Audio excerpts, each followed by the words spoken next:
Hello ಸ್ನೇಹಿತರೆ, ಇಂದಿನ ವಿಡಿಯೋಕ್ಕೆ ಸ್ವಾಗತ. ಗರ್ಭಿಣಿ ಮಹಿಳೆಯರು ಮಾಡುವ ಕೆಲವು ಸಣ್ಣ ತಪ್ಪುಗಳು.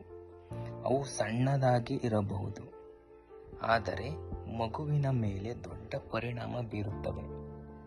ನೀವು ಅಥವಾ ನಿಮ್ಮ ಮನೆಯಲ್ಲಿರುವ ಯಾರಾದರೂ ಗರ್ಭಿಣಿ ಇದ್ದರೆ ಈ ವಿಡಿಯೋವನ್ನು ತಪ್ಪದೇ ನೋಡಿ. ಇದು ತುಂಬ ಮುಖ್ಯ. ಒಬ್ಬ ಗರ್ಭಿಣಿ ಮಹಿಳೆ ಕೇವಲ ಒಂದು ಸಣ್ಣ ತಪ್ಪು ಮಾಡಿದರು. ಆಮೇಲೆ ಡಾಕ್ಟರ್ ಹೇಳಿದ ಮಾತು ಕೇಳಿದಾಗ ಅವಳು ಅಲ್ಲಿ ನಿಂತೇ ಅಳಲು ಶುರು ಮಾಡಿದರು. ಆ ತಪ್ಪು ಏನು ಗೊತ್ತಾ? ವಿಡಿಯೋ ಎಂಡವರೆಗೂ ನೋಡಿ. ಈಗ ವಿಷಯಕ್ಕೆ ಬರುವುದಾದರೆ, ಕೆಲವು ಮಹಿಳೆಯರು ಹಸಿವಿಲ್ಲ ಅಂತ ಊಟ ಬಿಡುತ್ತಾರೆ. ಆದರೆ ನಿಮಗೆ ಗೊತ್ತಾ, ನೀವು ತಿನ್ನುವ ಆಹಾರ ಮಗುವಿಗೆ ಹೋಗುವ ಪೋಷಕಾಂಶ ಕಡಿಮೆಯಾಗುತ್ತದೆ. ಇದು ಮುಂದಿನ ದಿನಗಳಲ್ಲಿ ಮಗುವಿನ ತೂಕ ಕಡಿಮೆ, ಆರೋಗ್ಯ ಸಮಸ್ಯೆಗಳು ಬರಬಹುದು. ಅಂದರೆ ನೀವು ಹೊಟ್ಟೆ ಹಸಿವಿಲ್ಲ ಎಂದು ಊಟ ಕಡಿಮೆ ಮಾಡುವುದಾದರೆ ಮುಂದೆ ನಿಮಗೆ ಮಗು ಹುಟ್ಟಿದಾಗ ಮಗುವಿನ ಬೆಳವಣಿಗೆ ಅಷ್ಟೊಂದು ಚೆನ್ನಾಗಿ ಇರುವುದಿಲ್ಲ. ಆದ್ದರಿಂದ ದಯವಿಟ್ಟು ಊಟ ಮಾಡಿ. ಮತ್ತೆ ಎರಡನೇ ಸಲಹೆ ಏನೆಂದರೆ, ಕೆಲವು ಗರ್ಭಿಣಿಯರಿಗೆ ತಲೆನೋವು ಬಂದರೆ ಅಥವಾ ಜ್ವರ ಬಂದರೆ ಸ್ವಂತ ಔಷಧಿ ತೆಗೆದುಕೊಳ್ಳುತ್ತಾರೆ.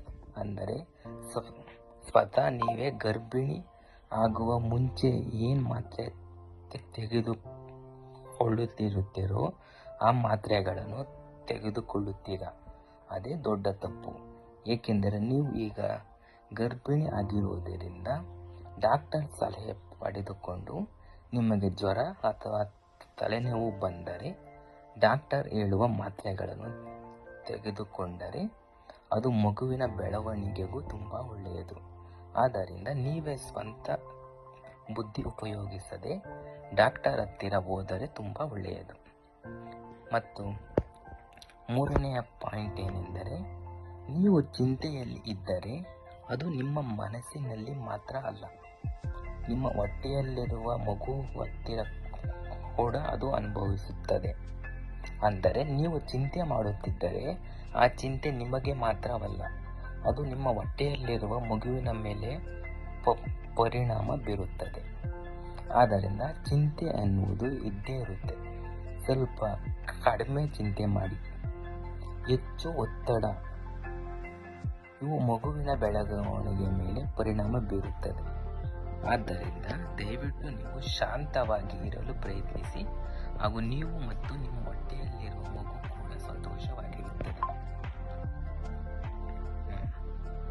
ಫೋರ್ತ್ ಪಾಯಿಂಟ್ ಏನೆಂದರೆ, ಕೆಲವರು ದಿನವಿಡೀ ಕೆಲಸ ಮಾಡುತ್ತಾರೆ, ಒಳ್ಳೆಯ ವಿಶ್ರಾಂತಿ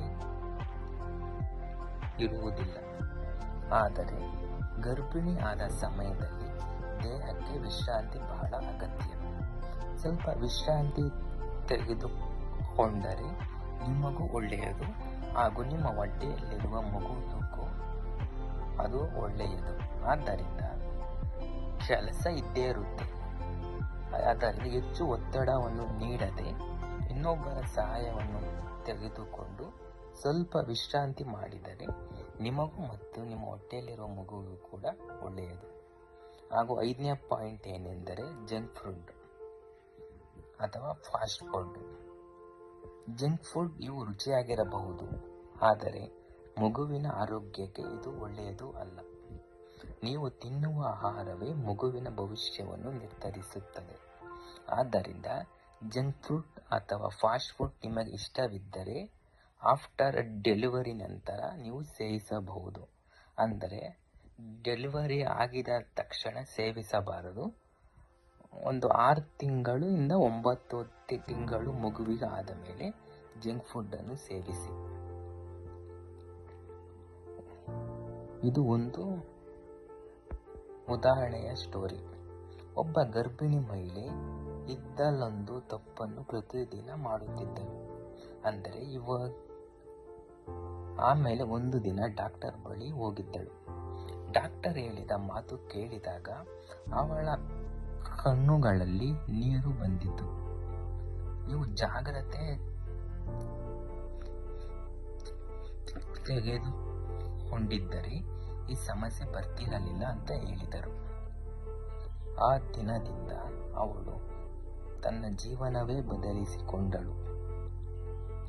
ಆದ್ದರಿಂದ ನೀವು ಕೂಡ ಗರ್ಭಿಣಿಯಾಗಿದ್ದರೆ ನಾನು ಹೇಳಿದ ತಪ್ಪುಗಳನ್ನು ಮಾಡದೆ ಹಾಗೂ ಊಟವನ್ನು ಸರಿಯಾದ ಸಮಯಕ್ಕೆ ಮಾಡಿ ನೀವು ಮತ್ತು ನಿಮ್ಮ ಮಗು ಆರೋಗ್ಯವಾಗಿರಬೇಕೆಂದು ನಾನು ಹೇಳಲು ಇಷ್ಟಪಡುತ್ತೇನೆ.